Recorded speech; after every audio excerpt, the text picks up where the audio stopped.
We need it done this year. Yeah.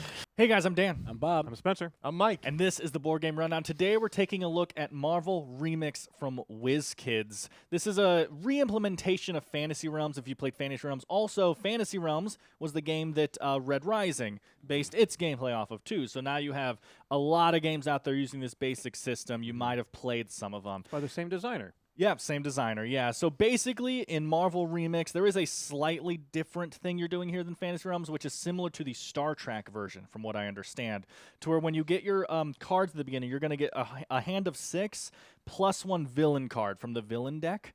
So everyone in their hand is going to start with 1 villain and then an assortment of other cards. These are all the cards in the game, right? So we have heroes, allies, locations, equipments, conditions, pretty sure that's on camera, and maneuvers, right? And all these are going to have tags and abilities on the bottom, and you're going to start with your hand of 7 cards. Throughout the game, you're going to have these 2 decks, and then what we might call the pool in the middle, right?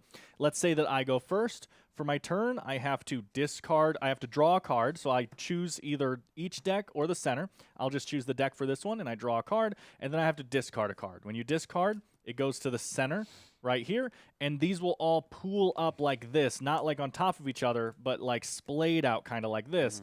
And that's because on a future turn, like let's say Mike is next, he can choose to take from either deck or any card in the center of the table.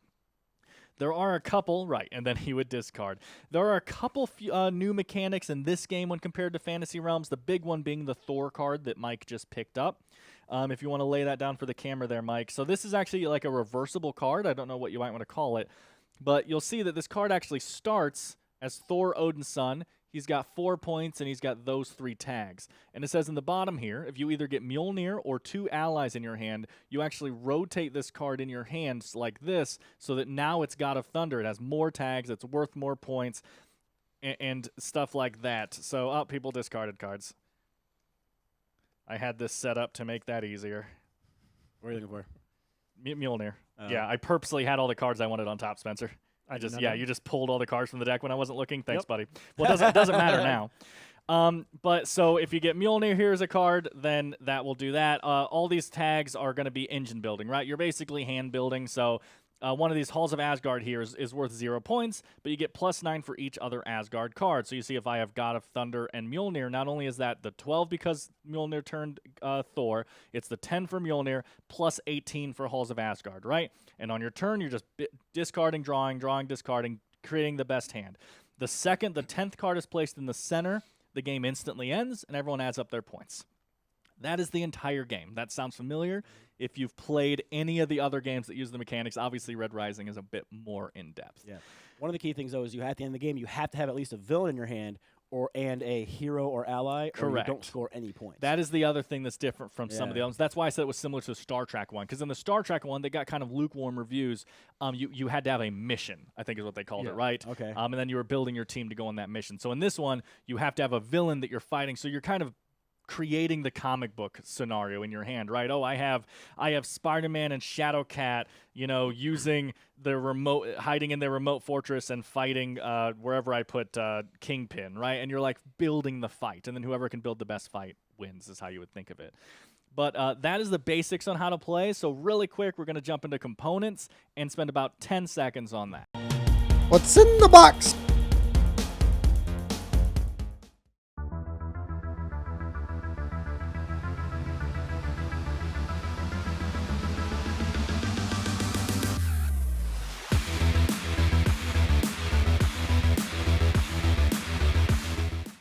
Okay, guys, so you guys can talk openly now. What do you guys think of these amazing components?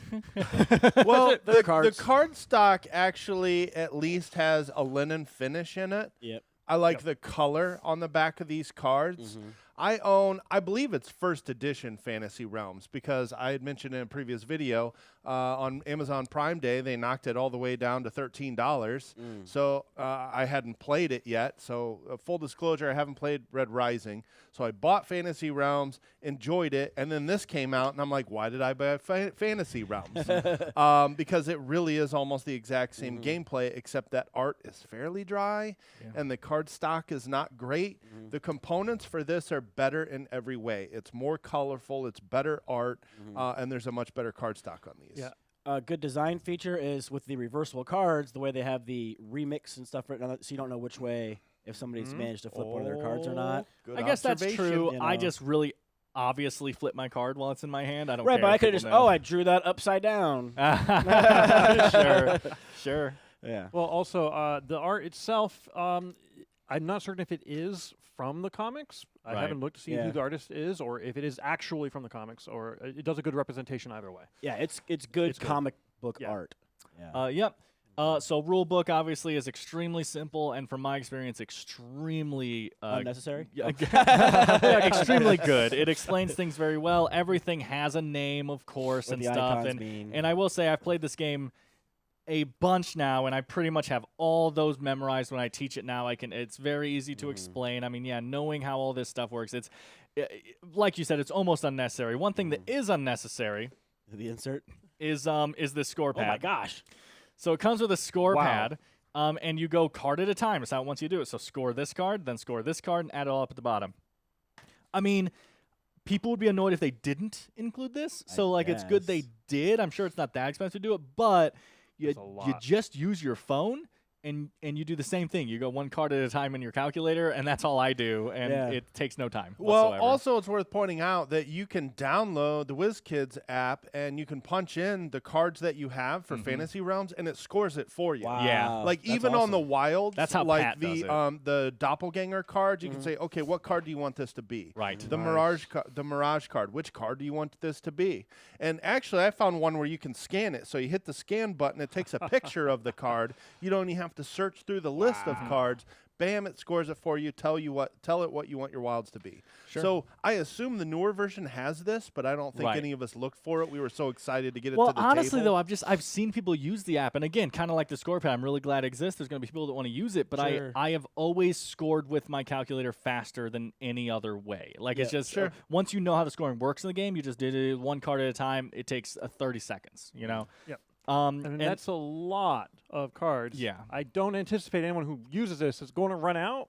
yeah. But Yeah. if you are, just laminate the thing. Yep, Yeah. that's true. That's true. You need instead of you need 6 laminated ones instead of Yep, 100 that'll be- paper ones, Yeah, right? Exactly. And then a basic well, which works perfectly for this game. As a matter of fact, I even Seems like it would fit sleeved cards because it's got enough space around. right. It does have wiggle room, but obviously we haven't done that yet. And I just like that it has. I keep the remix deck and the villain deck separate from each other, right? And then when you unpack it, and it even has this thing that kind of holds Holds it them in all place down. when you have the score pad With and a smart everything on notch it. cut out for pulling that out. of there. Correct. It has a little notch right there. Like Wicked smart. again, for such a simple, cheap game, good job. I like the cover art. My biggest thing, component wise, I guess, is I think the name Marvel Remix is terrible. Yeah. I think it is such a off-brand, boring name. I literally don't understand it. Now, I don't have a better replacement. Like the first thing popped in my head was like Marvel Headquarters or something, which Marvel is just Realms? as generic. Marvel Realms, sure. But like the idea is you're building the fight in your hand. So how do you get that across? It's like Yeah. what I'm saying. But anyway, Well, this is more Marvel like a DJ. storyboards.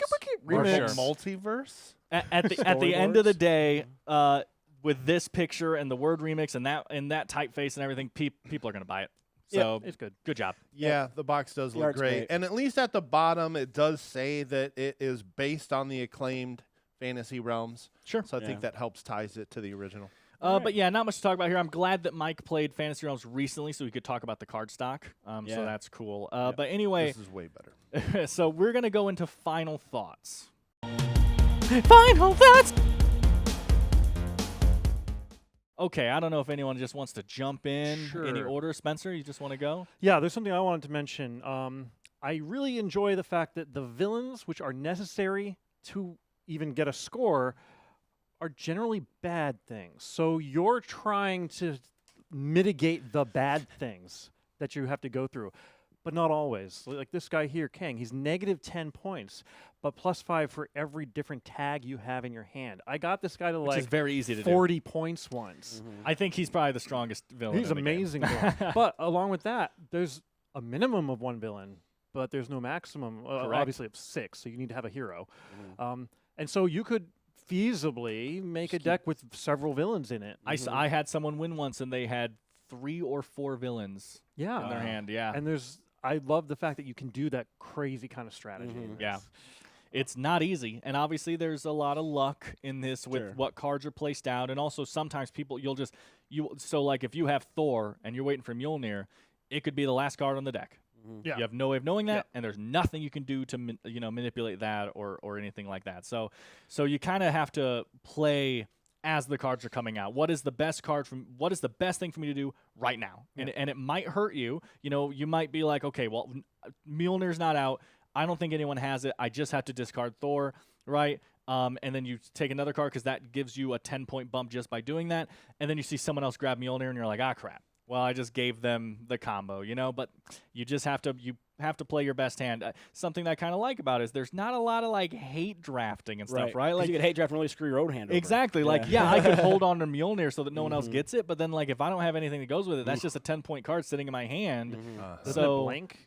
Huh? Does that one blank particularly? No. Some of them blank if you don't have it. Oh, yeah. Which is another cool thing. It's like there's absolutely nothing on the card if you can't match the requirements. Yeah, Kingpin's an example right here. He's blanked unless with a location with the urban, I believe is what that word is there. So like something like this. So blanked means that this card is, you might as well hold it like this. You don't get its name, it's a villain, its points. so you still get to score. Right. But, yeah, you don't get any points for it. Yeah, I love that. I also love that as you're playing, the thing that ends the game is the discards, and the discards are all just sitting out there. So we're getting close. Right. And if I draw one of these, I can keep the game going a little bit longer. It has this built-in, like, my hand's not great. I need the game to go longer, so I'm going to start taking the center, even if I don't need those cards, just because I need the game to go longer, right? I mean, you can feasibly go, Spider-Man, nah. Yeah, yeah, that's true. That's true.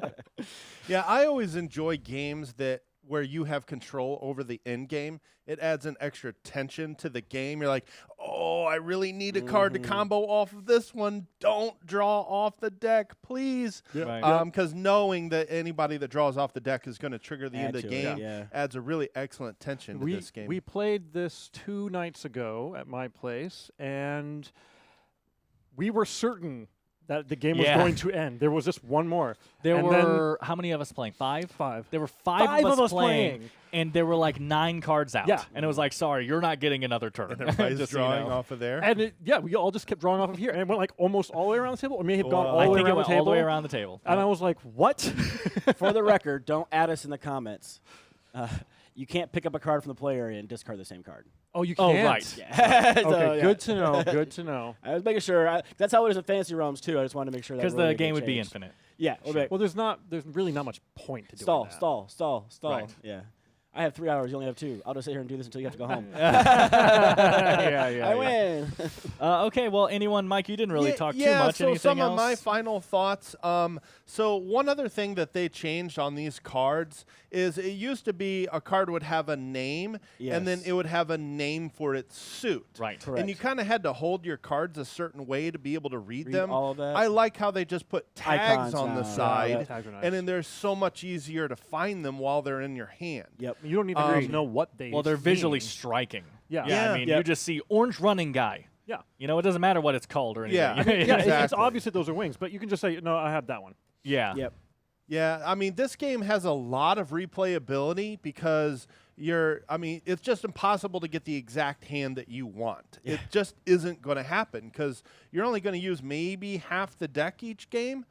Maybe with 5 or 6 players, a lot more of the deck gets cycled in and out. Well, and it just depends on how quickly the players Well, on the it game. says 2 to 4 players. So I keep saying like that 6. the in-game Okay. changes, and So I those are like the replayability because there's a lot of different. No, it's 2 to 6 players. Yeah, it's 2 to 6. Oh, it's a 6. I'm sorry. My eyes really I was Yeah, like, there's I a- was like, I've played it at They 6. had played it with 5. They had to put a 2-player variant. It's okay, in you corrected the one fantasy rule, now you realm. gotta get Yeah, something win wrong. some They had to Oh, put yeah. a 2-player variant in the fantasy realms, and then Yeah. here it's like they kind of just they called it a 3 to 6 player game, and then the rule book it has a 2-player variant. Right. This one builds that variant into the play count on the box. Nice. But yeah, the replayability. This is awesome. The villains add a whole extra layer of Aspect, strategy yeah. because you can put more than one in your hand if you want, and try to get those to combo.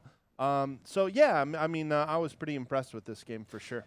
It's really fulfilling to build the combos, too. I had one hand that was Thor, Mjolnir, Jane Foster, Halls of Asgard, Heimdall, and it was like a really high-scoring hand because you just get this lucky, thing. Or I saw one. It wasn't a high-scoring one, but it just felt good because it was Taskmaster versus Captain America, who you see Captain America fighting him in the picture, and then Captain America's whole thing is you just need I had assemble, right? I had his shield, and then I just had a bunch of heroes because his whole thing is just like +4 for every other hero in your hand. He just wants to assemble a team, right? And so, like, when you really pull off those combos, it is really fulfilling, I think. Yeah, I had one where you have these maneuvers, maneuvers which tend to give you points if you have pairs of things. And the pair was tech and intel. And then I had a condition that made all of my tech into intel. And I was like it counted as both. Nice. Yeah, that was a gross combo for sure. Yeah, and that just sets up, you know exactly what you're going to try to be doing for the rest of the game. Yep. I love that it's extremely easy to teach. I played it with my family the other day, and everyone grasped it and understood. We taught some new players the other day at your place as well. People grasped it. No time, One guy sat in. We were like a whole round into the game, and he just sat down. We handed him cards, and I was like, "Here's it," and he was like, "Okay, cool, I got it." Right. So that's really cool, and it seems, especially compared to Fantasy Realms, I don't know how much you've played it since getting it. Fantasy Realms is swingy as hell. I mean, I've seen games where one person has like 80 points and one person has 300. Yeah. You know, in Fantasy Realms, and in this game, it is way more balanced and more tighter. Yeah, and more like I've now seen the max score I've seen in this game is 105, and I've seen it three times. The same score. The same score. Wow. So, like, that seems balanced as hell to Yeah. me, you know? It also says it's a 30-minute game. I'm not saying I 20. agree It with says that. 20. Oh, it's 20. Okay, Yeah. I'll agree Better. with 20. Yeah. That's Yeah. better. They're My just eyes pushing apparently it. aren't very Yeah. good either. Yeah. Anything else for you? No, you guys pretty much nailed all the things that I was gonna say. So I Okay. mean, one other note on the Yeah. on the replayability. I always like games that are kind of high scoring because I log all my plays in BG stats. So when I play it, I can go back to my BG stats and go, okay, what did I score last time? You know, can I score better than that this time? So I kind of like, you know, sort of point salad, high scoring games. Sure. And I'm sure that you could look up, I don't know about look up, but go through the deck and you could find out what like Optimize the the hand. perfect Yeah, hands yeah. are and stuff, right? Try to build the Again, best though, one. getting them is Well, like good but- luck. right. I Yeah. don't want to ruin it for me. That's true. That's true. Okay, so we're going to go into our final scoring for Marvel Remix. really good time. How exactly do we do that, Dan? Okay. I don't know if a cut's going to be able to fit in there. I supposed to give it a jumped that second to little let it. bit. So let's just why don't We'll you do try it asking again. that again. Try again. Yeah. Oh, wait a minute. So, Dan, how exactly do we do scoring? Well, that's a great question, Mike. How do we? Why don't you tell us, Dan? I'm in the wrong seat. I'm in the correct seat Exactly. to explain it. Yes. But it's your job. My job. Wow. So we are going to give Marvel Remix a rating from 1 to 10. We do 0.5s just to kind of give us more distribution on our scores, right? More variety. Yes. And then, so if you agree with Bob on a lot of games, you might listen to his score more and stuff, so we all get our own opinion out there. Then at the end, we'll average them all together into one score because, well, you can only put one score on BGG and stuff like that anyway, but it seems more helpful to have one kind of umbrella score for Board Game Rundown at the end. And honestly, I'm okay with just jumping in first. Go for it. Do it. I love this game. So I played Red Rising first. And I actually didn't love it that much. I gave it a 6.5. That's below my recommendation seal. For me, I thought there was a really interesting concept that was bogged down with a lot of negatives. And I just thought the negatives outweighed the pros for me. Then I played Fantasy Realms, the game it was based on, and I was like, this game's amazing. I loved Fantasy Realms. I've played it so many times since I was first taught it at the JuliaCon is where I first learned it. And I've been telling people, like, oh, you got to try this game. You got to try this game. And then when we were at Gen Con, I actually didn't know until like the night before Gen Con or something, or when we did our video, someone mentioned this was coming, and I was like, what? Like, I hadn't heard of it.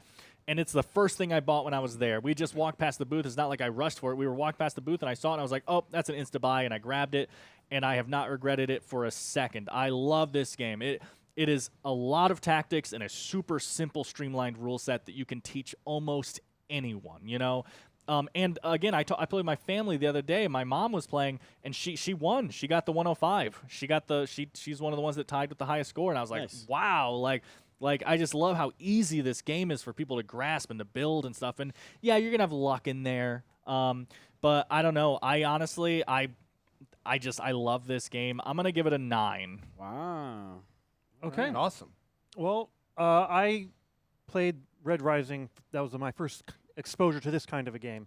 I have not played Fantasy Realms. Okay. I actually enjoyed Red Rising. I liked the variety that it did. Yeah, I'm weird. Yeah. But I enjoyed Red Rising. But this one, because of the length, and it's elegant. So this one's an 8.5. Nice. Let's go, Mike. So I had mentioned I had not played Rising Sun and Rising Sun. Red Rising. I do that all the time. Yeah, he does. Red Rising. And honestly, it was because the reviews were not that good. Those board game rundown Red guys. Rising, nobody really gave it like a wow review, so I never felt compelled to play it. So I didn't. And then these guys kept hyping up Fantasy Realms. I played it, and I'm like, wow, what a really good, elegant filler in a 20-minute time slot that supports up to 6 players, which is a huge bonus. Yep. And this improves upon Fantasy Realms in every way. I'm giving this an 8. It's a really solid game. Definitely one. It's a must-buy. If you don't have it, definitely put it in your collection. You really cannot go wrong with an up to 6-player filler like And this. super affordable. Yeah, Yeah. it really For that is. price I point. was very impressed. Okay, Bob. So I didn't really enjoy. Let me back that up a little bit. I liked Red Rising, but I was disappointed with some of the components. But I was really impressed with some of the other components. Sure. And I gave that a 7.5. I like the gameplay of this better, but the components aren't quite as nice. So I think it deserves the same 7.5 that I gave Red Rising, but more for the gameplay and not that half point for the components, right? So if I had fancier bits, it'd probably be an 8 for me. But yeah, so I'm going to give it the 7.5 like I gave the Red Rising. These aren't typically my style of games. I like usually ones that are a bit more full. But of the 3 that I've played, because I have played all 3 of them, I do prefer the remix one most. So Cool. 7.5. So, Bob, Yes. what does that give us as a board game rundown As a score? board 8.3. 8.3 for Marvel Remix, guys. If you're Pretty good. looking for a nice filler card game that you Yep. can teach basically anyone, and hey, Marvel themed, Yep. right? helps a I lot. think this is a must buy. Yeah. If you weren't at Gen Con and didn't pick it up, I'm sure it'll start circulation here It'll be- super it'll be soon. everywhere. Oh, yeah. Yeah, it's going to be everywhere, and I really suggest picking it up and trying it out with your family. But anyway, guys, from the Board Game Rundown, I've been Dan, That was Bob. I'm Spencer. That was Mike. and this has been Marvel Remix from WizKids. We'll see you guys next time. Thanks for checking out the Board Game Rundown. If you like what you saw, like, comment, and subscribe to our channel. Share our videos on social media and spread the word. We publish new content weekly, including reviews, unboxing, and Let's Plays. And as always, thanks for watching.